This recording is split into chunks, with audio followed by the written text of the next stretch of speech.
We had just moved into a little ranch house in the suburbs. Storybook neighborhood. Quiet, friendly neighbors, picket fences, the whole 9 yards. Suffice it to say that this was supposed to be a new start for me, a recently single dad, and my 3-year-old son. A time to move on from the previous year's drama and stress. I viewed the thunderstorm as a metaphor for this fresh start. One last show of theatrics before the dirt and grime of the past would be washed away. My son loved it anyway, even with the power out. It was the first big storm he'd ever seen.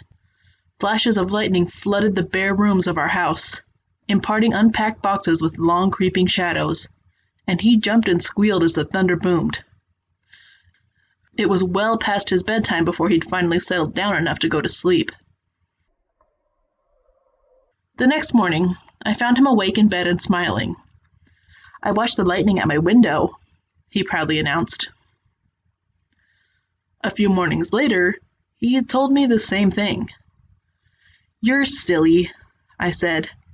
"It didn't storm last night. You were only dreaming." "Oh." He seemed somewhat disheartened.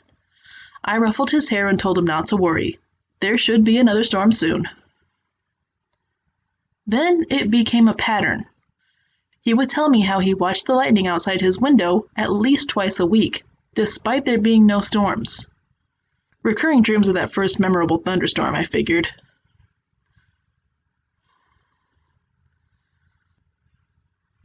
It's easy to hate myself in hindsight. Everybody assures me there's nothing I could have done, no way I could have known. But I'm supposed to be the guardian of my child, and these are useless words of comfort. I constantly relived that morning, making my coffee, pouring milk over my cereal, and picking up the newspaper to read about the pedophile local authorities had just arrested. It was front page stuff. Apparently this guy would select a young target, usually a boy, stake out their house for a while, and take flash photos of them through their window while they slept. Sometimes he did more. My stomach sank as the connection was made.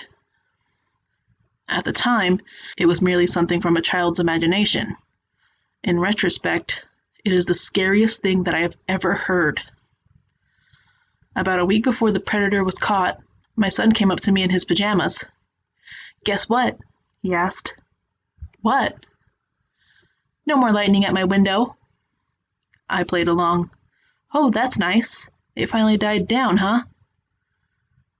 "No. Now it's in my closet." I've yet to see the photos police have collected.